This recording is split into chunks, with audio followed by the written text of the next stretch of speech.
2,500 years ago, one empire ruled the world, a vast, unimaginable force that stretched from the sun-scorched sands of Egypt to the jagged mountains of India. They built highways that put Rome's future roads to shame. They created the world's first human rights charter, and they made tolerance a state policy. But here's the gut punch. In just a few short decades, it all came crashing down. Now, you might think that's just ancient history, a dusty old story with no bearing on our world. But here's why you should care. Because the very same forces that brought down ancient Persia, a superpower that seemed invincible, are the same ones that could bring down any great nation today. Because history, as the saying goes, doesn't just repeat itself, it rhymes. This is a story of how a shepherd boy changed the world, and how a 20-year-old conqueror burned it all to the ground. This is the story of the Persian Empire. Close your eyes and picture it. The year is 550 BC. The land we now know as Persia is not an empire. It's a brutal, unforgiving patchwork of feuding tribes and rival kings, each grasping for power in a world where betrayal is daily currency and trust is a rare luxury. In the hills of this desolate land, a baby, destined to be killed by his own grandfather, is secretly saved and raised by shepherds. His name is Cyrus. And against all odds, this orphan will not only survive, but he will forge an empire larger and more magnificent than anything the world has ever seen. He will build a kingdom on a revolutionary idea that you can rule not through fear, but through respect. But here's the dark irony, the tragic twist of fate. The very things that make his empire great will be the very seeds of its destruction. Cyrus's rise is a story so audacious it sounds like a myth. He starts not as a king, but as a minor ruler. And his first target is his own grandfather, Astyages, the king of the powerful Median Empire. This is a battle not just for land, but for his destiny. And Cyrus doesn't just win, he transforms the very nature of conquest. Instead of crushing his enemies, he recruits them. He offers them a choice: join me and share in the glory, or be destroyed. And for the most part, they join. This isn't just a military strategy, it's a stroke of political genius. Think about his conquest of Lydia. Its king, Croesus, was legendary for his wealth. When Croesus's kingdom falls, Cyrus doesn't execute him. He spares him, brings him into his inner circle, and makes him a trusted advisor. Croesus becomes a living testament to Cyrus's mercy and wisdom. This is something modern leaders forget all the time. You can scare people into silence, but you can't scare them into loyalty. And Cyrus, he wanted loyalty. As his empire grows, Cyrus faces a monumental problem: how to govern a kingdom so vast it takes months to cross. His solution is a stroke of pure, unadulterated genius.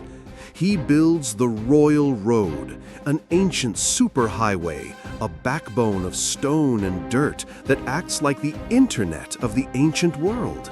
It connects the far-flung provinces, allowing for communication, trade, and the rapid deployment of troops. But he doesn't stop there. He establishes a postal relay system, a network of horsemen who could carry messages at incredible speeds. In fact, their dedication was so legendary, it inspired the modern postal service motto: Neither snow nor rain, nor heat nor gloom of night stays these couriers from the swift completion of their appointed rounds. But Cyrus's most revolutionary act was his policy of tolerance. When he conquered Babylon, he didn't tear down their gods or enslave their people. Instead, he freed the Jewish people who had been held captive, allowing them to return home and rebuild their temple. This act of mercy was so profound that it's still remembered today. He enshrined this policy in the Cyrus Cylinder, a clay tablet often called the world's first human rights document. It declares that people have the right to choose their own religion, to live in peace, and to be treated with dignity. This was a radical idea in a world defined by brutality. By the time Cyrus dies, his empire stretches across 3 continents. It is a monument to his vision, his mercy, and his genius. But here's the problem. When your empire is held together by trust, what happens when that trust is broken? When your system relies on the character of a single man, what happens when that man is gone? This is the ticking time bomb Cyrus leaves behind. The seeds of destruction are planted, waiting for the right moment. The empire reaches its magnificent peak under Darius I. He is the great consolidator, the builder who transforms the promise of Persia into a breathtaking reality. He constructs Persepolis, the jewel of the desert, a monumental capital city that is not just a palace, but a statement to the world. We are here, we are powerful, and we are glorious. Darius expands the royal road, perfects the postal system, and creates a unified currency, allowing trade to boom across the continents. This is the golden age of Persia. He also embraces Zoroastrianism, a religion that provides a moral framework for his people, with its eternal struggle between light and darkness. It's a period of unprecedented peace and prosperity. But even in this golden age, the cracks begin to show. To manage his enormous empire, Darius institutes a system of satraps, local governors with huge autonomy. In theory, this is brilliant. It allows for local customs and traditions to flourish. In practice, it's a disaster in the making. Over time, these satraps become little kings in their own right, far from the watchful eye of the emperor. Corruption begins to fester, ambition runs wild, and the slow pace of communication means problems go unchecked for years. The heavy taxes needed to fund Persepolis and the vast army began to breed resentment among the common people.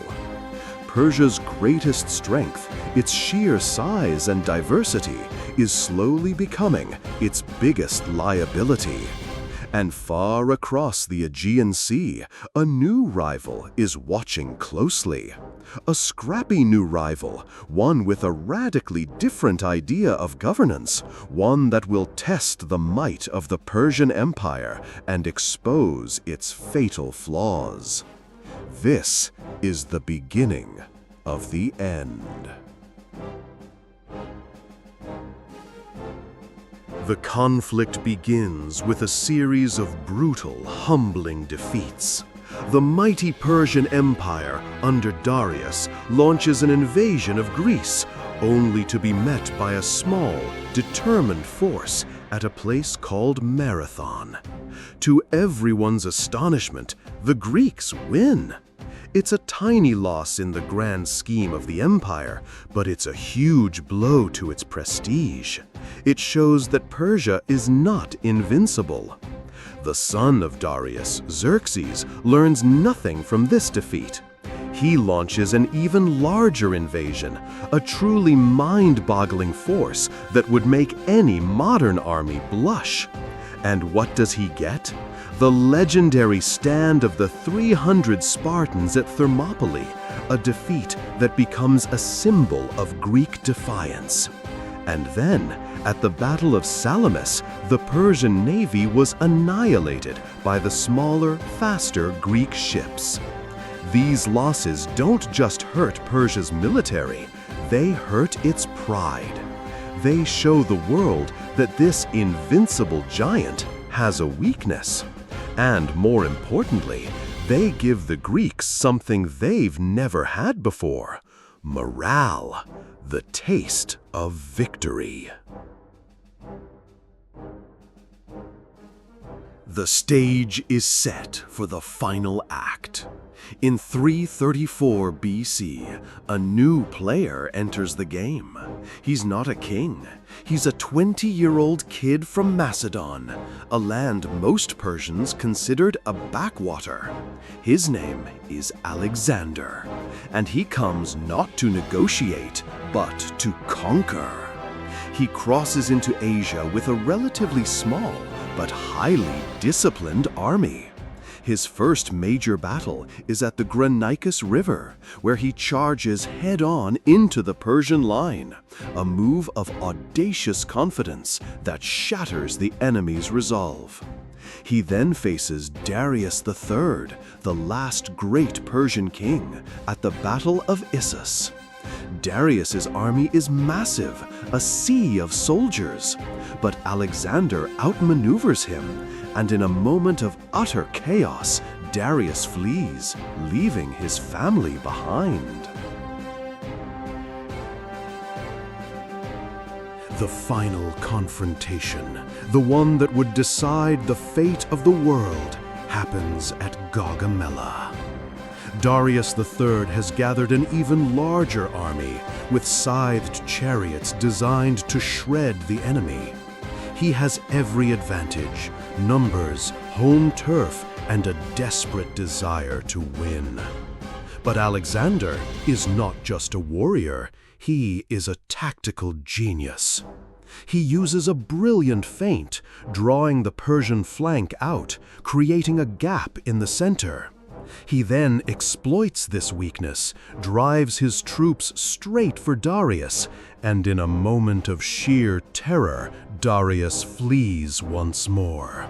His satraps, his generals, his men, they lose all faith. When the commander-in-chief runs, the war is already over. With Darius on the run, Alexander marches unopposed into Persepolis, the gleaming capital of the empire. What happens next is a story of drunken vengeance, a political statement, and a horrific act of destruction. In a single night, the city is set ablaze. The fire eats the dreams of centuries. The libraries, the magnificent palaces, the treasures of 1,000 years of culture, gone in a matter of hours. The smoke carries away the legacy of Cyrus, Darius, and all who came before. It is a haunting, brutal, and definitive end. Alexander won the war in just a few years. But here's the twist. What he destroyed outlived him. The Persian idea of unity through diversity would still shape the modern world long after Alexander's own empire crumbled to dust. The fall of Persia wasn't just about Alexander's genius. It was about the internal cracks that had been forming for a century. The empire was too big, too slow, and too divided. It was a victim of its own success, a system that worked brilliantly for a strong leader but fell apart under a weak one. This is what we can call the Persian syndrome. Any great power today, whether it's the United States, China, or the European Union, can face the same fundamental challenge. As the historian Will Durant famously said, "The fall of an empire starts long before the first enemy soldier crosses the border." Yet, the legacy of Persia didn't die in the flames of Persepolis.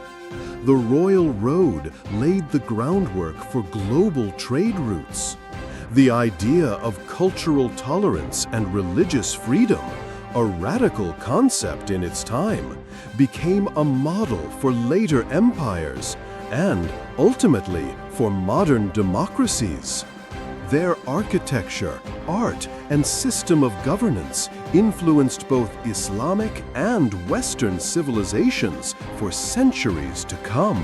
And the people of Persia? They survived. The land that was the heart of the empire became modern Iran, a nation that would rise again centuries later under the Safavid dynasty to challenge empires and carve its own path. But that's a story for another time. So, what do you think really ended Persia? Was it the military genius of Alexander the Great? Or was the empire already crumbling from within, a victim of its own success? Drop your thoughts in the comments below. Let's debate it. And if you want more epic stories like this, where we uncover the history that still shapes our world today, hit that subscribe button and join us for the next chapter. Because history's greatest lessons are the ones we almost forgot.